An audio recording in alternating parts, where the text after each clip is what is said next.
कुरवपूर या पवित्र स्थळी श्रीपाद श्रीवल्लभ प्रभू वास्तव्य करत असताना घडलेला हा प्रसंग आहे. त्या ठिकाणी एक रजक म्हणजेच धोबी राहत होता. तो अतिशय भोळा, निष्कलंक आणि निसीम भक्त होता. दररोज नदीकिनारी तो श्रीपाद प्रभूंची सेवा करायचा. प्रभूंचे पाय धुणे, त्यांचे कपडे स्वच्छ करणे आणि प्रेमाने त्यांची सेवा करणे यातच त्याचे संपूर्ण आयुष्य समाधानाने जात होते. त्या रजकाच्या सेवेमुळे श्रीपाद प्रभू अत्यंत प्रसन्न होते. एके दिवशी नदीच्या पलीकडील काठावरून एका मुस्लिम राजाची भव्य स्वारी निघाली. राजा हत्तीवर बसलेला होता. मागे पुढे घोडेस्वार, वाद्यांचे निनाद आणि प्रचंड राजवैभव दिसत होते. हे दृश्य पाहून त्या रजकाच्या मनात क्षणभर विचार आला. किती नशीबवान आहे हा राजा, किती सुख, सुविधा आणि सत्ता, आणि माझ्या नशिबी मात्र फक्त कष्टच का? श्रीपाद श्रीवल्लभ प्रभू साक्षात परमेश्वर असल्याने भक्ताच्या मनात चाललेली ही घालमेल त्यांच्या लक्षात आली. प्रभूंनी त्या रजकाला जवळ बोलावले आणि प्रेमाने विचारले, "अरे, तुला काय हवे आहे? त्या राजाचे वैभव पाहून तुझे मन विचलित झाले आहे का?"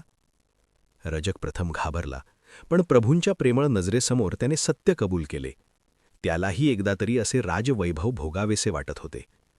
श्रीपाद प्रभू हसले आणि म्हणाले, "तू माझी मनापासून सेवा केली आहेस. तुझी इच्छा मी नक्की पूर्ण करीन.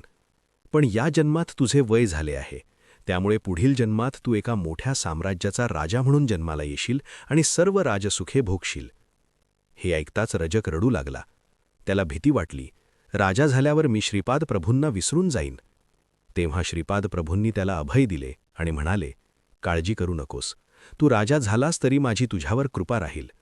माझ्या दुसऱ्या अवतारात म्हणजेच श्री नृसिंह सरस्वती या अवतारात मी तुला भेटायला येईन आणि तुला या मोहातून मुक्त करीन." या अध्यायातून हेच समजते की भगवान आपल्या भक्ताच्या मनातली अगदी छोटीशी इच्छाही पूर्ण करतात. तोच रजक पुढे बीदरचा बादशाह म्हणून जन्माला आला आणि श्री नृसिंह सरस्वती स्वामींनी त्याला त्याच्या पूर्वजन्माची आठवण करून दिली. श्री गुरुदेव दत्त.